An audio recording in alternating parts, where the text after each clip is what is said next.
आज हम बात करने वाले हैं इस वीडियो में समबाहु त्रिभुज और वृत्त पर जैसे प्रश्न पूछता है उस पर हम बात करने वाले हैं। तो आप लोग देखिएगा, मैंने बताया क्या है समबाहु त्रिभुज। क्या होता है? सम माने बराबर, बाहु माने भुजा। ऐसा त्रिभुज जिसकी सभी भुजाएं क्या हो, बराबर हो, उससे हम लोग क्या बोलते हैं, समबाहु त्रिभुज। तो आपका क्या हो गया, सभी भुजाएं अगर बराबर हैं और सबको हमने क्या कर दिया, ए कह दिया। सबका माप कितना है, ये सेंटीमीटर है, ये सेंटीमीटर है, ये सेंटीमीटर है। तो आपसे कह रहा है कि इसमें भी आपको दो तरह की वृत्त बनेंगे। तो क्या होगा, एक होगा आपका अंतःवृत्त होगा और एक क्या होगा आपका वाह्यवृत्त होगा। वाह्यवृत्त क्या करेगा, इसके सभी शीर्षों को स्पर्श करते हुए जाएगा। ठीक, ये आपका क्या हो गया, वाह्यवृत्त हो गया। तो ये सभी शीर्षों को स्पर्श करते हुए वाह्यवृत्त जाएगा। जो अंतःवृत्त क्या होगा, वो अंदर से सभी भुजाओं को स्पर्श करते हुए जाएगा। अगर अंदर वाले वृत्त की त्रिज्या को हम स्मॉल आर से डिनोट कर रहे हैं और बाहर वाले वृत्त की त्रिज्या को हम लोग कैपिटल आर से डिनोट कर रहे हैं।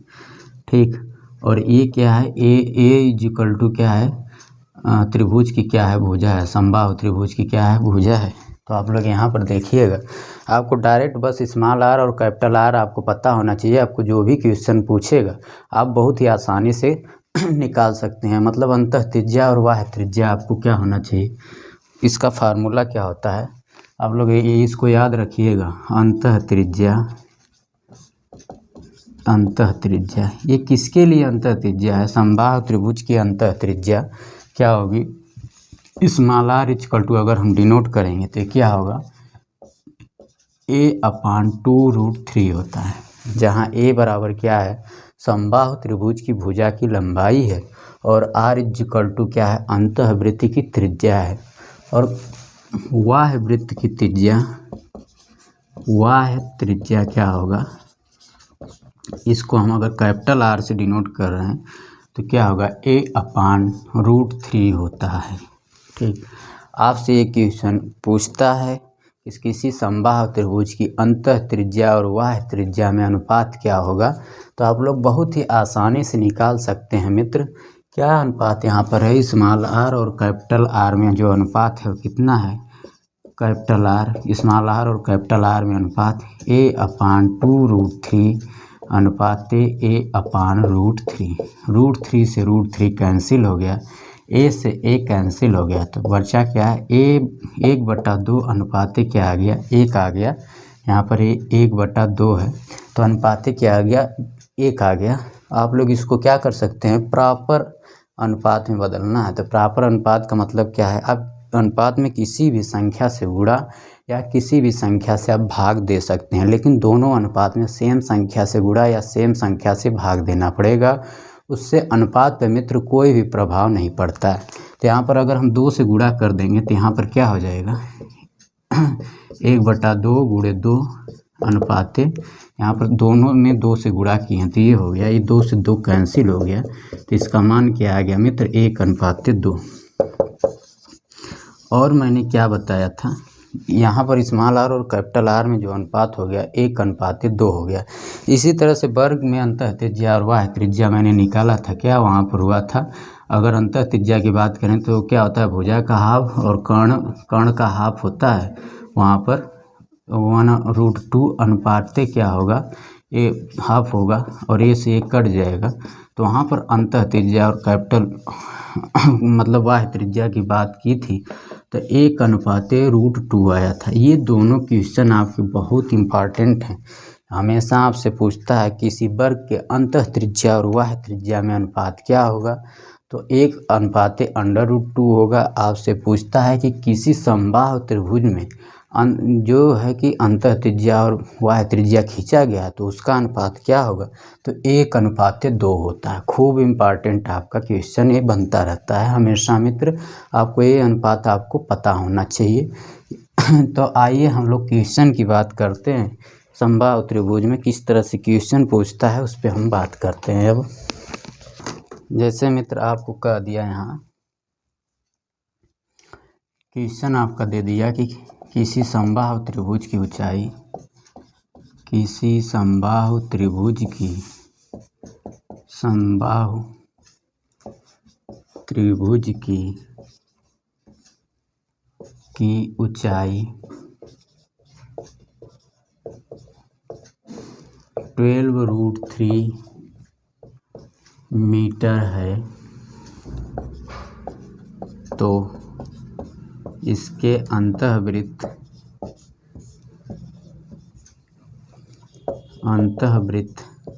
और बाह्यवृत्त की त्रिज्या क्या होगी? की त्रिज्या आपसे पूछ दिया क्या होगी। ये आपका क्वेश्चन है मित्र। यहाँ पर देखिए इसका सलूशन आप लोग देखिए। कह रहा है कि किसी समबाहु त्रिभुज, आपको क्या दे दिया, एक समबाहु त्रिभुज दे दिया है और इसकी ऊंचाई दे दिया है मित्र, कितना दिया है, h = दिया है 12√3 दे दिया है। ठीक, यही आपका दिया है और मीटर में दिया है। कह रहा है इसके अंतःवृत्त और बाह्यवृत्त की त्रिज्याएँ क्या होंगी। तो इसका जो हम अंतःवृत्त खींचेंगे वो आपका क्या होगा, तीनों भुजाओं को स्पर्श करते हुए जाएगा और जो बाह्यवृत्त होगा वो क्या करेगा, सभी शीर्षों को स्पर्श करते हुए जाएगा। ठीक, ये आपका क्या हो गया, बाह्यवृत्त। अगर इसको हम लोग यहाँ पर अगर सेंटर है तो इसको हम लोग स्मॉल r से डिनोट कर रहे हैं, इसकी त्रिज्या को हम बाहर वाले को कैपिटल R से डिनोट कर दिए हैं। तो कह रहा है क्या कि स्मॉल r और कैपिटल R आपको क्या करना है, ज्ञात करना है। दिया क्या है, समबाहु त्रिभुज की ऊंचाई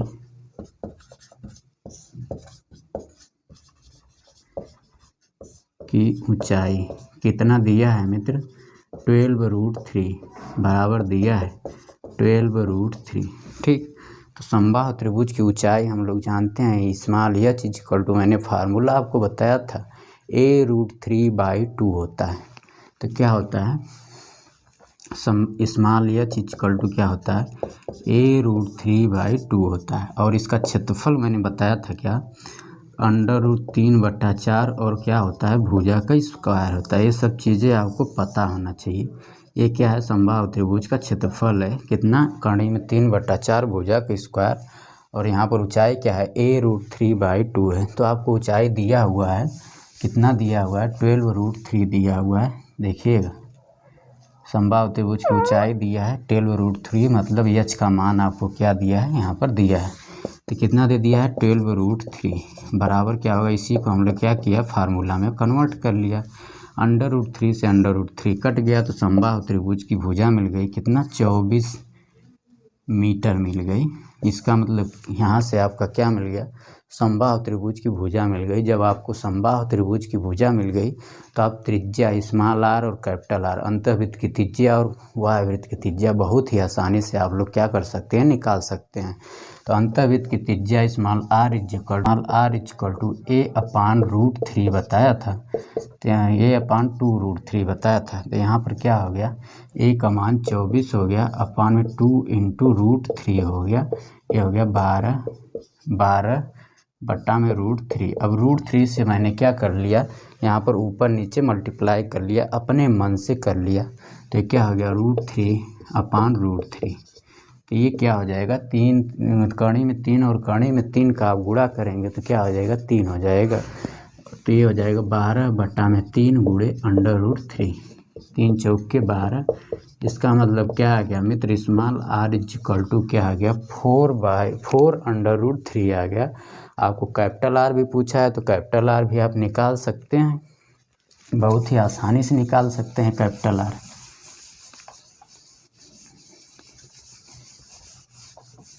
कैपिटल R कितना हो जाएगा, कैपिटल R = केवल होता है 1/√3 होता है। देखिए स्मॉल r = a/2√3 होता है और कैपिटल R = क्या होता है, a/√3 होता है।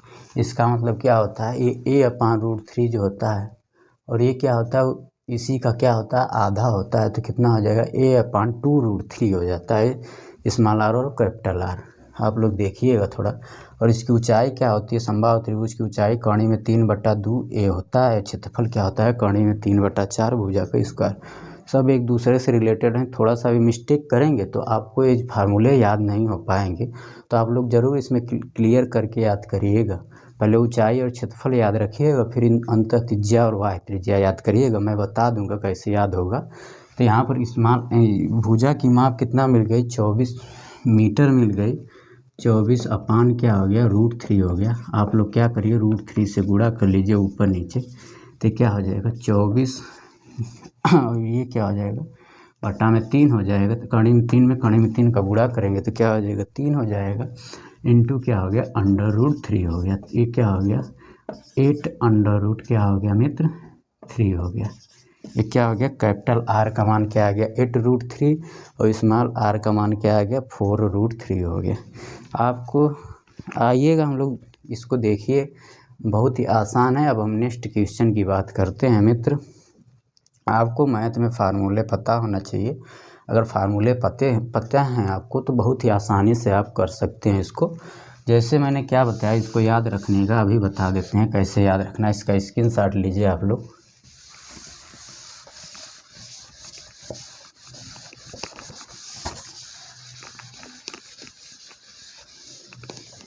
देखिए समबाहु त्रिभुज की ऊंचाई की बात करें कैसे याद रखेंगे आप लोग। पहले ऊंचाई और क्षेत्रफल आप लोग याद रखिए। तो समबाहु त्रिभुज की ऊंचाई को अगर हम यस से डिनोट करें तो क्या होता है कर्ण में 3/2 ए होता है। तो इसको ऐसे ही याद रखिए क्या होता है एच इक्वल टू कर्ण में 3/2 ए होता है। अब इसके क्षेत्रफल को हम लोग कैसे याद रखेंगे, इसी का स्क्वायर कर दीजिए। कर्ण में 3 को छोड़ करके बाकी सभी संख्याओं का क्या कर दीजिए स्क्वायर कर दीजिए। तो कर्ण में 3/4 और क्या हो गया भुजा का स्क्वायर। ये क्या होता है समबाहु त्रिभुज की ऊंचाई और क्षेत्रफल होता है। क्या होता है कर्ण में 3/2 ए कर्ण में 3/4 इंटू भुजा का स्क्वायर। इसमें कर्ण में 3 को छोड़ करके सभी को क्या करना है स्क्वायर करना है। तो क्या आ जाएगा ऊंचाई याद रखिए तो इसको याद रख सकते हैं। और स्मॉल आर और कैपिटल आर की बात करें तो A/2√3 होता है। और कैपिटल आर जो होता है वो क्या होता है A/√3 होता है। इसका मतलब क्या होता है कि कैपिटल आर का जो है कि आधा होता है क्या स्मॉल आर। तो स्मॉल आर इक्वल टू क्या होता है A/√3 और कैपिटल आर इक्वल टू क्या होता है A√3 होता है। इसको आप लोग बहुत आसानी से याद रख सकते हैं। इसको याद रखने का तरीका क्या है कैपिटल आर याद रखिए क्या होता है A/√3 और स्मॉल आर में क्या होता है A/2√3 होता है। तो ये सब फार्मूले बहुत इंपॉर्टेंट हैं, आपके हर पेपर में ये सब पूछता रहता है साथियों। आइएगा हम लोग नेक्स्ट क्वेश्चन की बात करते हैं।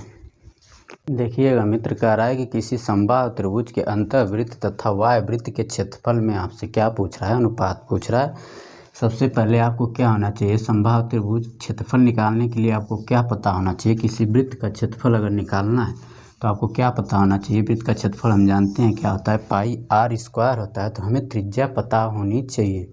तो आपको पता है त्रिज्या क्या होगा स्मॉल आर और कैपिटल आर यहाँ से आपका मिल जाएगा।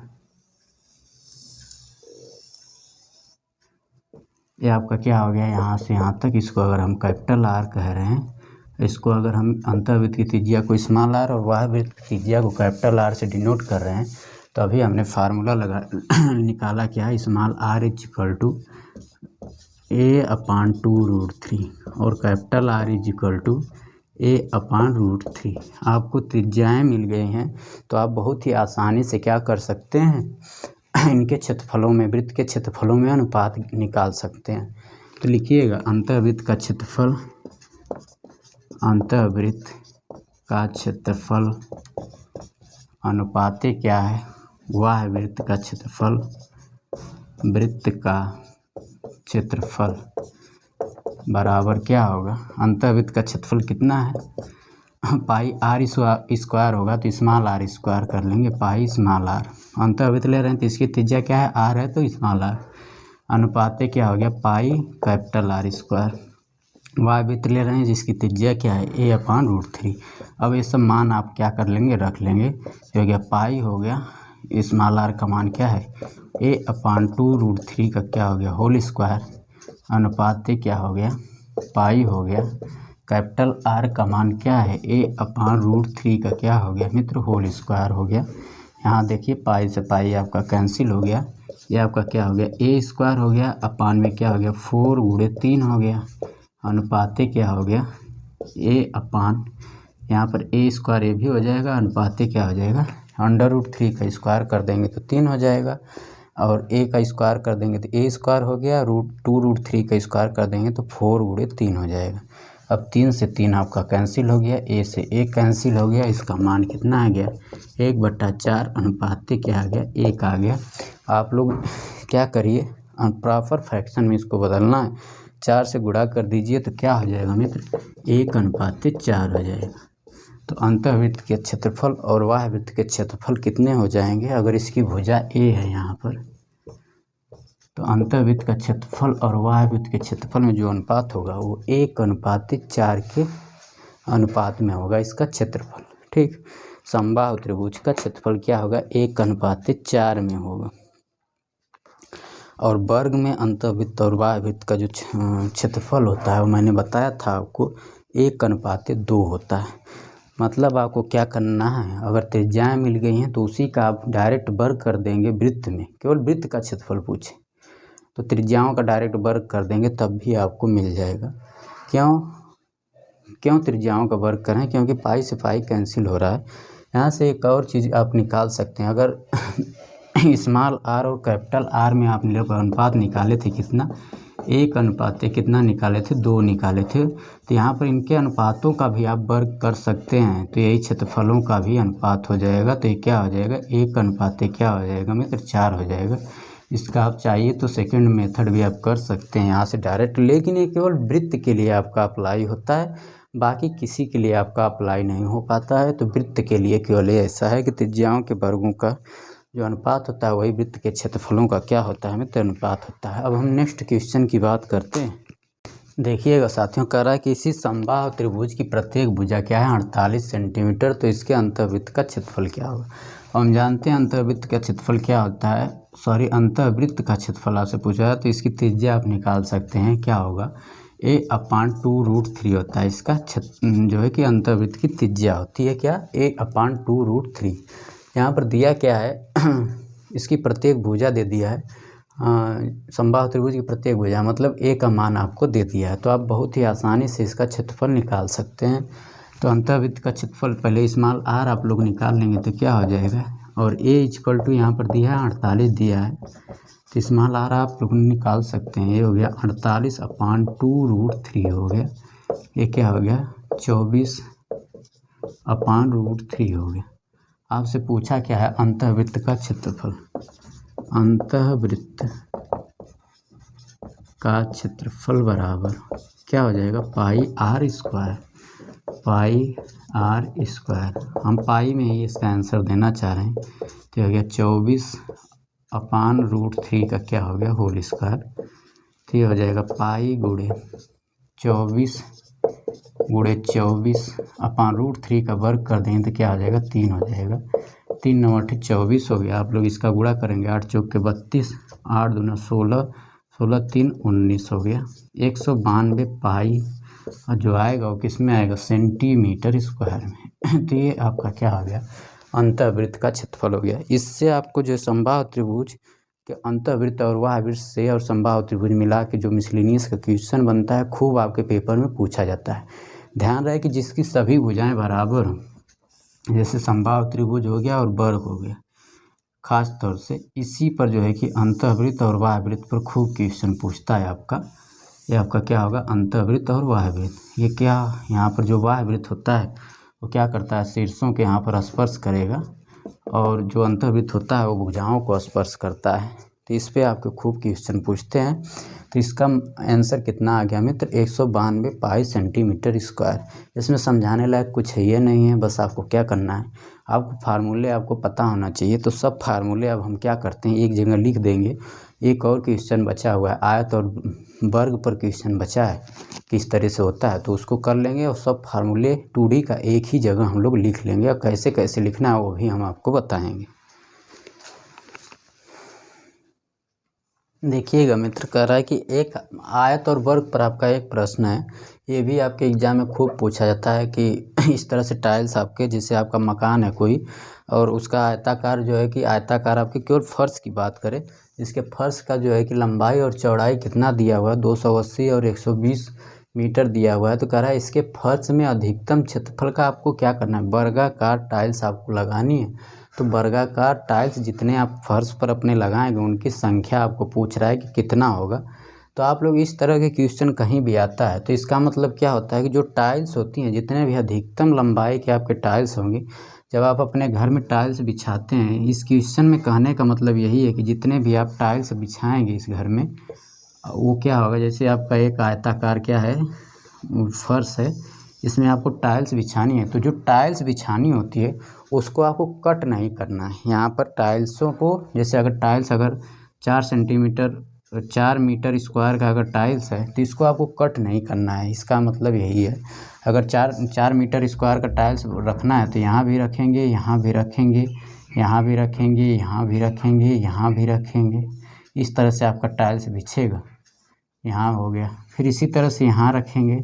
टाइल्सों को आपको कट नहीं करना है और वो क्या होना चाहिए, मैक्सिमम क्षेत्रफल का होना चाहिए। तो इस तरह से आप टाइल्स रखेंगे। देखिएगा जो संख्या है कि वो पूर्ण रूप से एक संख्या में आनी चाहिए। यहाँ पर क्या किए, एक टाइल्स यहाँ रखे, यहाँ रखे, इस तरह से आपने क्या किया, फर्श पर टाइल्स बिछा दिया। जो सबका क्षेत्रफल यहाँ पर क्या है मित्र, बराबर है। तो यही इसी तरह से आपको क्या पूछ रहा है कि इसमें टाइल्सों की संख्या क्या होगी। यहाँ पर ये है, थोड़ा सा आप ये समझिएगा कि सभी टाइल्सों का जो क्षेत्रफल हो क्या है, बराबर है। तो अगर आपसे पूछ दे कि अगर इसकी लंबाई, अगर हम इसको 4 कर रहे हैं, इसका लंबाई और चौड़ाई वर्गाकार है, तो दोनों क्या होगा, बराबर होगा। तो यहाँ से इसकी पूरा फर्श की लंबाई कितना है, 4 4 8 4 12 4 16 4 20 24 28 और 32 हो गया। इसका 32 हो गया लंबाई। और चौड़ाई की बात करें अगर 1 2 3 4, ये क्या हो गया, 4 4 चौके 16 हो गया। तो 32:16 में क्या हो गया, अगर यहाँ पर अगर आपसे कहे कि एक आयताकार जो है कि आयताकार क्या है, फर्श है जिसकी लंबाई क्या है 32 और 16 के अनुपात में है, पूछ दे कि अधिकतम जो है कि क्षेत्रफल का आपको क्या करना है, एक टाइल्स लगवाना है। तो यहाँ पर पूछ दिया अधिकतम क्षेत्रफल का, अगर पूछ दे तो आपको क्या हो जाएगा, यहाँ पर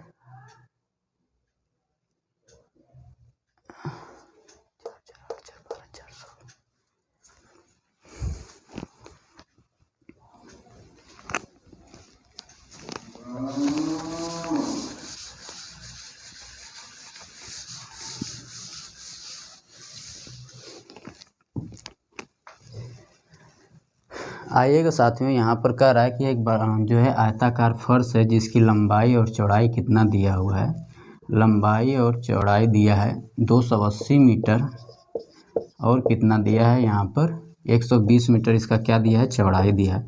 कह रहा है अधिकतम क्षेत्रफल का आपको क्या करना है, एक वर्गाकार टाइल्स आपको क्या करना है, इस फर्श पर बिछाना है।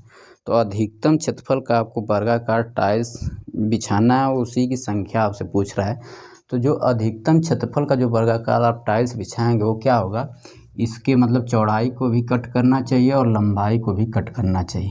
वो ऐसा जो क्षेत्र आप क्या करेंगे, वर्गाकार टाइल्स जो लगाएंगे वो क्या करेगा, लंबाई को भी कट करेगा और चौड़ाई को भी कट करना चाहिए। मतलब क्या हो गया, आपका जो अधिकतम क्षेत्रफल के आप टाइल्स यहाँ पर लगाएंगे वो क्या होगा, लंबाई और चौड़ाई का क्या होना चाहिए, HCF मतलब मस होना चाहिए। मस क्या करता है, वह मस क्या होता है, वह बड़ी से बड़ी संख्या जो दी गई संख्याओं को क्या कर दे, पूर्णतः विभाजित कर दे।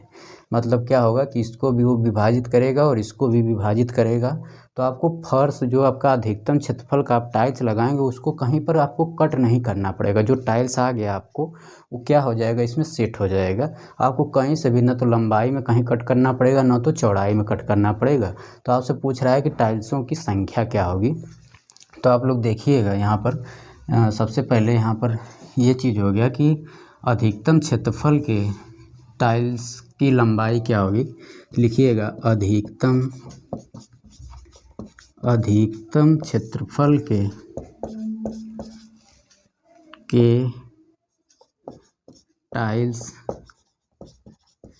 टाइल्स की लंबाई वो क्या होगी, जो लंबाई होगी या लंबाई चौड़ाई यहाँ पर वर्गाकार है ना, वर्गाकार अधिकतम क्षेत्रफल के वर्गाकार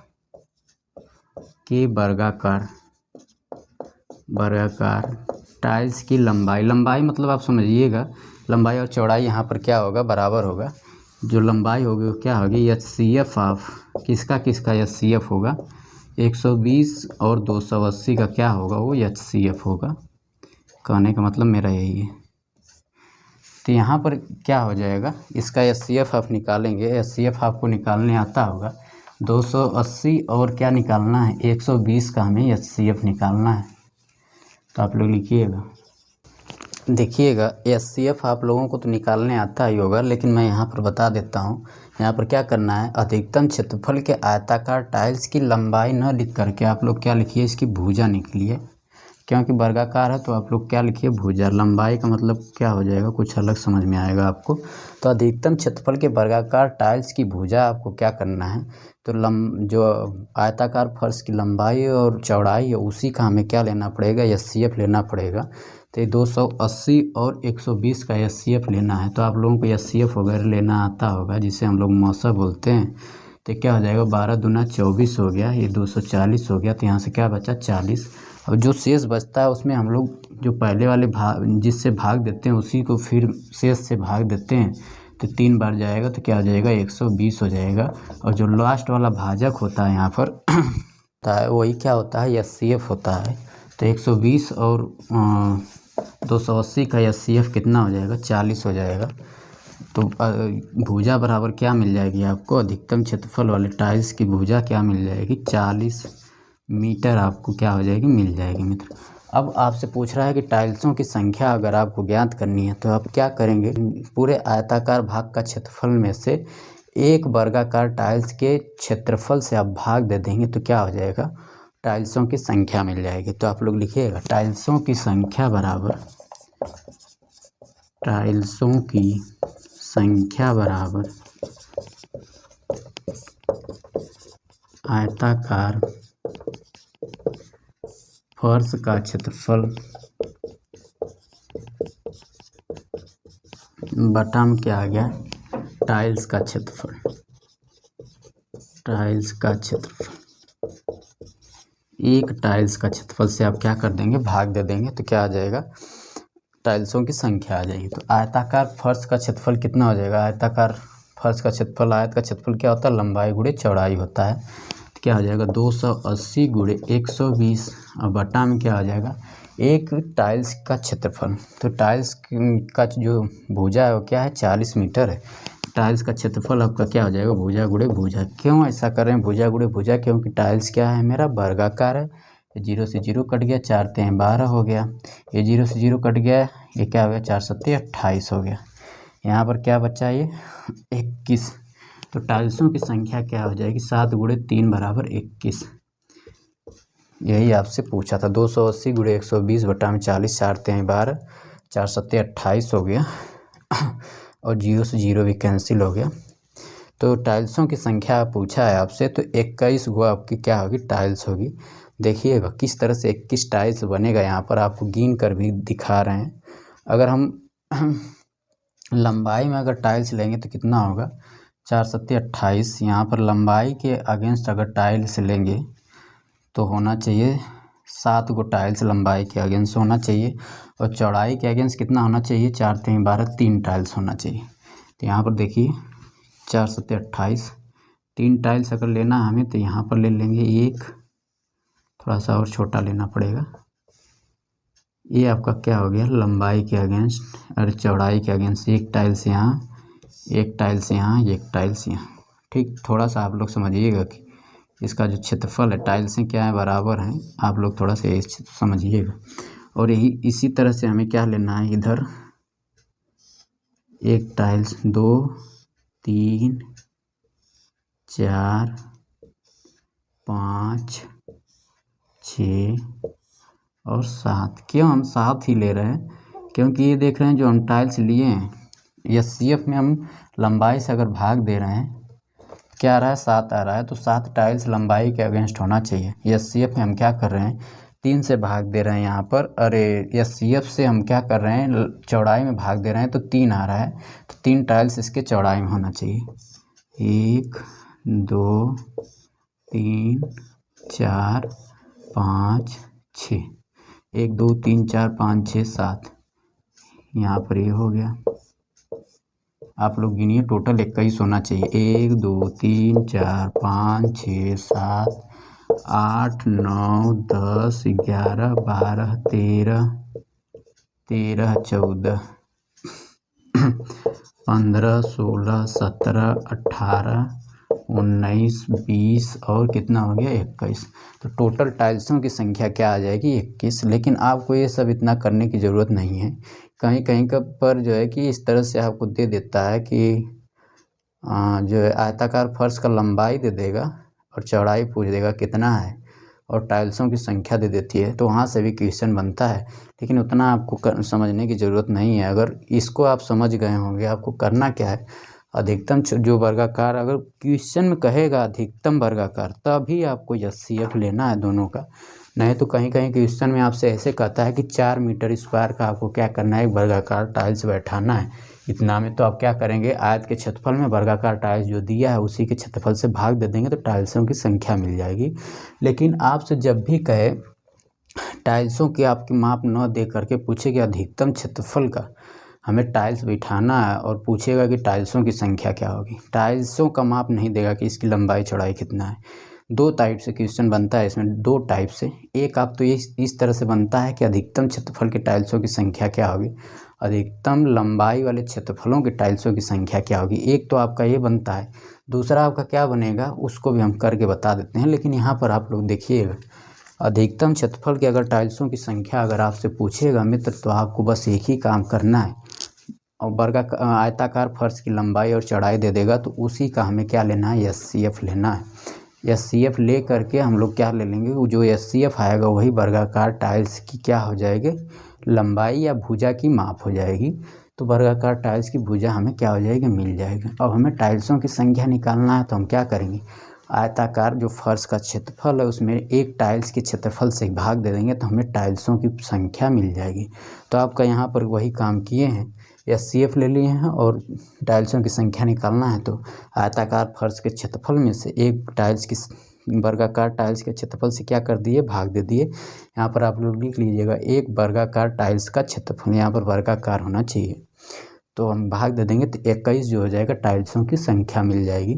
इस तरह से आपका क्वेश्चन पूछता है। दूसरा क्वेश्चन आपका ये पूछ देगा यहाँ पर, जैसे आपका मित्र ये क्वेश्चन है, क्वेश्चन वही था, मैंने क्या कर लिया, कह रहा है कि यहाँ पर अधिकतम क्षेत्रफल ना दे करके आपको क्या दे दे, टाइल्स की भुजा की माप दे दे, जो टाइल्स आप बिछाएंगे फर्श में उसकी माप दे दे। जैसे कह रहा है एक आयताकार फर्श की लंबाई और चौड़ाई क्या है, 280 और 120 मीटर है।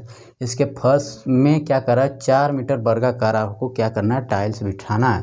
तो कह रहा है टाइल्सों की संख्या ज्ञात करना। तो यहाँ पर आपको डायरेक्ट सब दिया हुआ है, तो टाइल्सों की संख्या बराबर आप डायरेक्ट फार्मूला लगाएंगे, टाइल्सों की संख्या बराबर आयताकार फर्श का क्षेत्रफल, आयताकार फर्श का क्षेत्रफल। यहाँ पर टाइल्स की भुजा दी हुई थी, वहाँ पर अधिकतम क्षेत्रफल का पूछा था, इस वजह से टाइल्स की भुजा की माप नहीं दी हुई थी। लेकिन यहाँ पर क्या किया है, टाइल्स की भुजा की माप दी हुई है। तो यहाँ पर बटा में क्या हो जाएगा, एक वर्गाकार टाइल्स की वर्गाकार टाइल्स का क्षेत्रफल, टाइल्स का क्षेत्रफल आप इसी से भाग दे देंगे तो टाइल्सों की संख्या आ जाएगी। ये क्या हो गया, 280 गुणे 120 बटा में क्या हो गया, 4 गुणे 4। वर्ग का क्षेत्रफल क्या होता है, भुजा गुणे भुजा, आयत का क्षेत्रफल लंबाई गुणे चौड़ाई। ये क्या हो गया, 4 सत्ते 28, ये क्या हो गया, 4 तें 12। इसमें गुणा करेंगे तो जब 4 सेंटीमीटर आप क्या करें, 4 मीटर है, सॉरी 4 मीटर आपको वर्गाकार अगर टाइल्स बिछाना होगा इस आयताकार फर्श में, तो टोटल 2100 टाइल्स आप क्या करेंगे, बिछाएंगे। लेकिन अगर अधिकतम क्षेत्रफल का आपसे कहे तो क्या लेना पड़ेगा, लंबाई और चौड़ाई का एचसीएफ लेना पड़ेगा। उसका एचसीएफ ले लेंगे तो जो एचसीएफ आएगा वही क्या आएगा, अधिकतम क्षेत्रफल वाले टाइल्स आपको मिलेंगे। टाइल्स की संख्या या अधिकतम क्षेत्रफल वाले लंबाई, आपको टाइल्स की लंबाई मिल जाएगी। और यहाँ पर आपको टाइल्स का लंबाई दे ही दिया है या भुजा दे दिया है उसका, तो यहाँ पर आपको डायरेक्ट कर लेना होगा। तो इस तरह से 2100 आ जाएगा। तो आज के लिए इतना ही है, लेकिन एक बार रिवीजन हम कर देते हैं सभी फार्मूले का। मैंने स्टार्ट किया हुआ था मित्र त्रिभुज से, तो आप लोग जब ये चैप्टर कंप्लीट हो जाएगा तो ऐसे ही आप लोग बनाइएगा। एक साइड त्रिभुज लिखिएगा, फिर आयत लिखे थे, फिर वर्ग लिखे थे। आप लोग क्या करिएगा, उसका सबका जो है कि फार्मूला ऐसे ऐसे लिख लीजिए। फिर समबाहु त्रिभुज लिखे थे, यहाँ पर त्रिभुज समबाहु त्रिभुज बहुत ही इम्पॉर्टेंट है, सब चीज़ें होती हैं।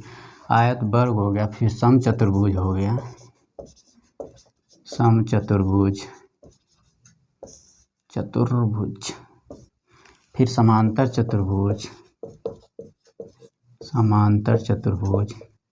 इन सब के फार्मूले क्या करिएगा, ऐसे ही ऐसे आप लोग लिख लीजिएगा। जैसे त्रिभुज का क्षेत्रफल में मैंने क्या बताया था, त्रिभुज का क्षेत्रफल का फार्मूला बताया था, क्या होता है 1/2 आधार गुणे ऊंचाई, आधार गुणे ऊंचाई, इस क्षेत्रफल है। इसका परिमाप क्या होता है, परिमाप बराबर यस बराबर क्या लिखा था, अगर ये त्रिभुज है आपका, ए है, बी है, सी है, तो क्या होगा यस का माप a + b + c/2।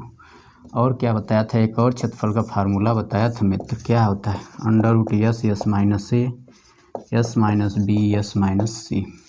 आइए लिखवा ही देते हैं इसको बढ़िया से, आप 10 मिनट में रिवाइज सब फार्मूले कर देते हैं।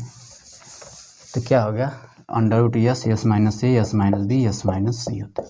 और समबाहु त्रिभुज की बात करेंगे, ये आपका ट्रायंगल हो गया, किसी भी ट्रायंगल के लिए हो गया। फिर समबाहु त्रिभुज आपका आ गया, समबाहु त्रिभुज अभी मैंने सब बताया था, क्या होता है इसकी सभी भुजाएं बराबर a हो गया, a सेंटीमीटर हो गया, तो इसकी ऊंचाई क्या होती है a√3/2 होती है। और इसका क्षेत्रफल क्या होता है कणी में 3/4। समबाहु त्रिभुज बहुत इंपॉर्टेंट है आपका, इसका याद करने का तरीका भी बताया था कि जो ऊंचाई होता है केवल कणी में 3 को छोड़ करके आप वर्ग कर दीजिए तो क्या हो जाता है क्षेत्रफल आपको मिल जाता है।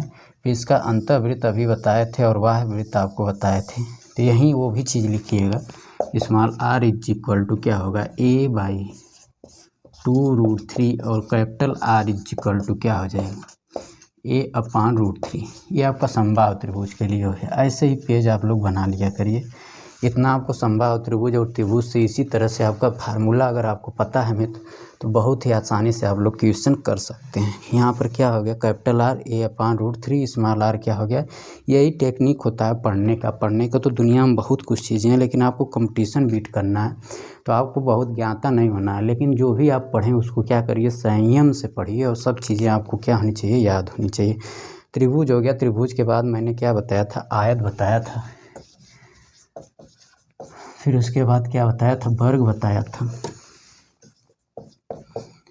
वर्ग बताया था। तो आयत क्या होता है लंबाई और चौड़ाई क्या होती है अलग अलग, तो इसका क्षेत्रफल क्या हो जाता है, क्षेत्रफल बराबर क्या होगा लंबाई गुणे चौड़ाई, और इसका जो परिमाप बराबर क्या हो जाएगा, परिमाप बराबर होता है भुजा प्लस भुजा, सभी भुजा को जोड़ दीजिए, मतलब जोड़ेंगे तो क्या होगा 2 ब्रैकेट में L + B। एक चीज़ यहाँ से और मिल जाता है आपका, इसको हम लोग क्या बोलते हैं विकर्ण, तो विकर्ण बराबर क्या होता है विकर्ण = √L² + B²।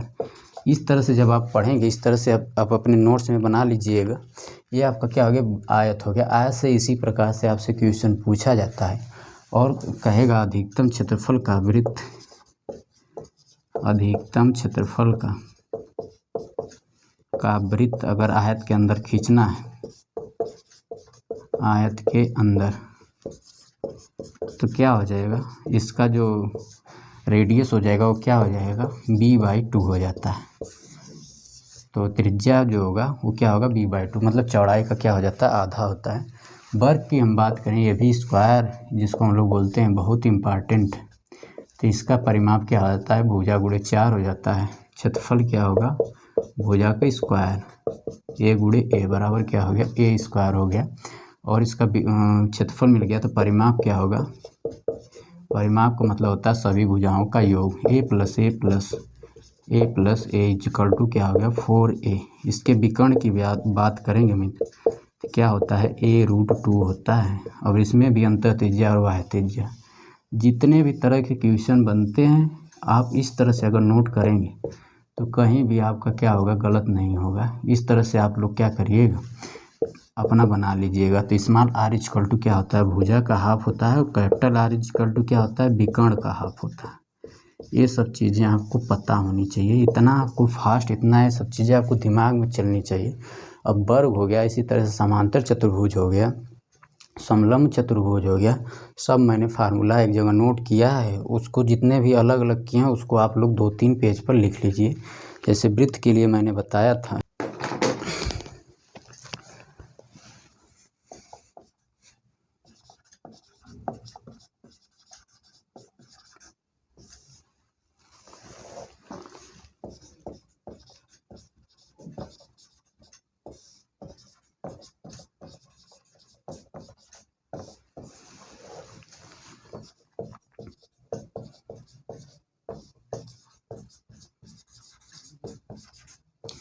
देखिएगा यही पढ़ने का तरीका होता है आपका। समचतुर्भुज क्या होता है, सभी भुजाएं बराबर, समलंब चतुर्भुज और समांतर चतुर्भुज।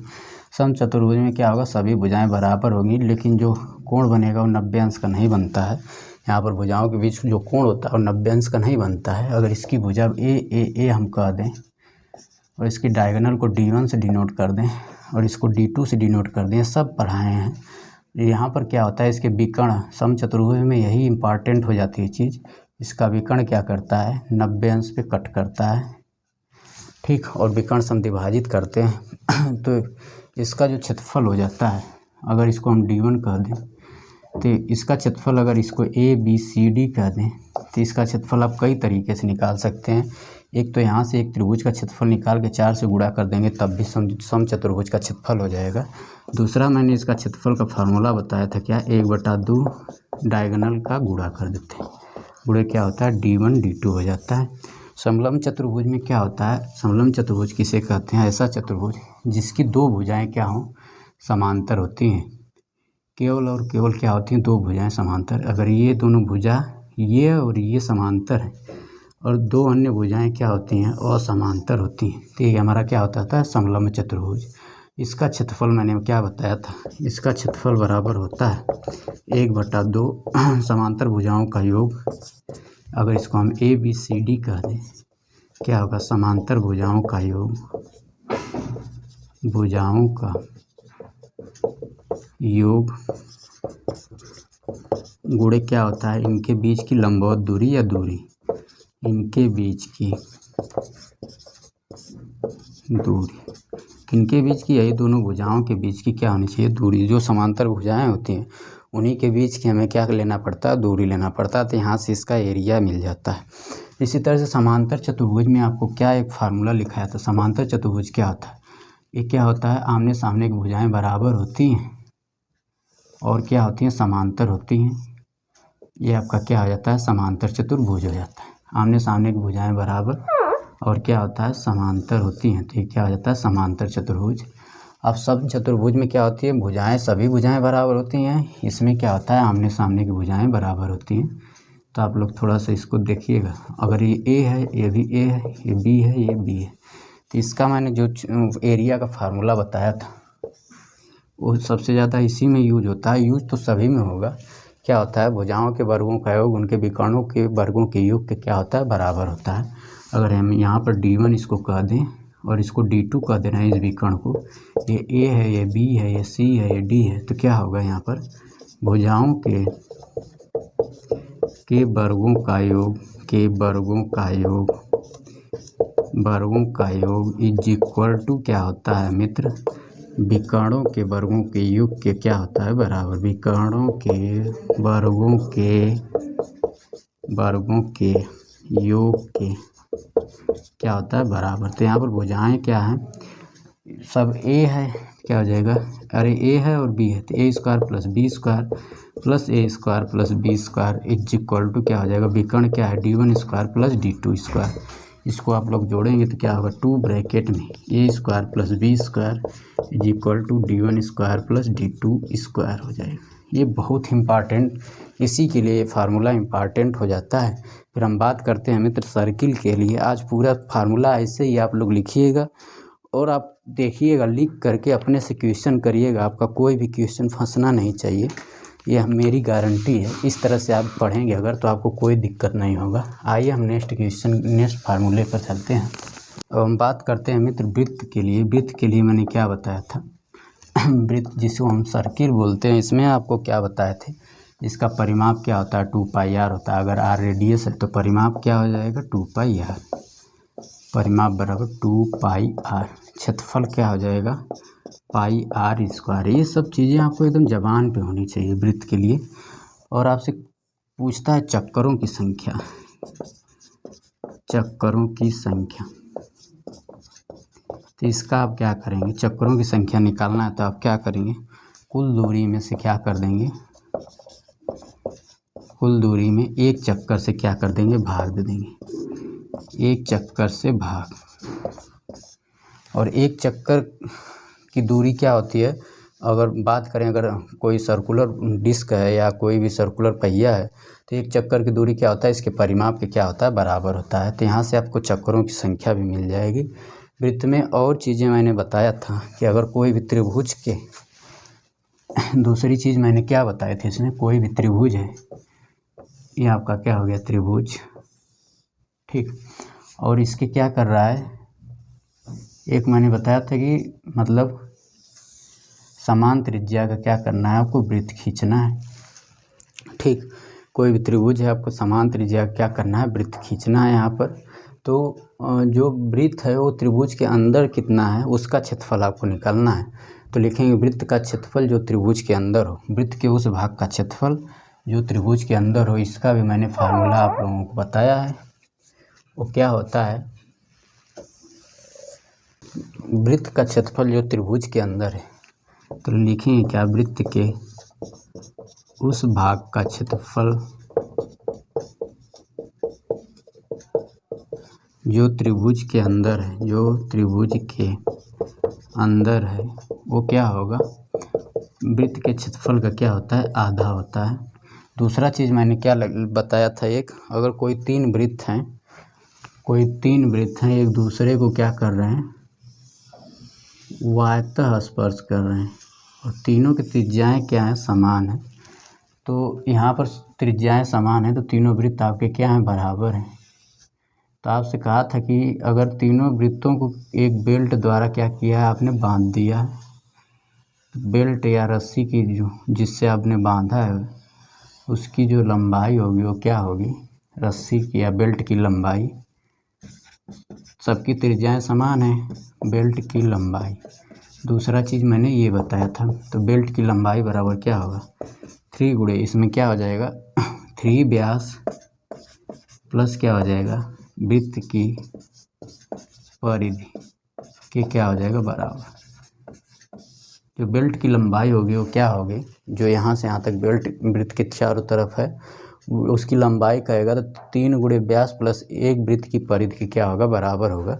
एक और चीज़ मैंने बताया था कि अगर इस तरह से वृत्त अगर टच कर रहा है, तीनों क्षेत्रफल बराबर हैं, केवल टच कर रहा है, तीनों की त्रिज्याएं बराबर हैं तो क्षेत्रफल भी क्या होगा, बराबर होगा, ठीक। और यहाँ से एक वृत्त ऐसे खींचा जा रहा है, सभी वृत्त की त्रिज्याएं क्या हैं, बराबर हैं, आर है, इसका भी आर है, ये चीज़ भी मैंने बताया था, आर है। तो यहाँ पर जो परिबद्ध भाग का क्षेत्रफल था, ये तीनों वृत्त के अंदर जो परिबद्ध भाग का क्षेत्रफल है, इसका क्षेत्रफल मैंने क्या बताया था, व्यास बटा में 5 का क्या बताया था, होल स्क्वायर बताया था। ये सब चीज़ें आपको वृत्त के बारे में, तीनों चीज़ आपको एकदम जबान पे होनी चाहिए। क्वेश्चन आए सीधे आप आंसर दीजिएगा, इतना आपको प्रैक्टिस होना चाहिए। और अब हम बात करते हैं वृत्त के बाद मैंने क्या बताया था, मिसलिनियस वाले, तो वो सब हो ही गया। तो इस तरह से आप लोग ज़रूर क्वेश्चन लिखिएगा। आज के लिए आप लोगों को इतना ही, कुछ और चीज़ें तो छूट नहीं रही है। तो आज के लिए इतना ही, आप सभी लोगों को धन्यवाद।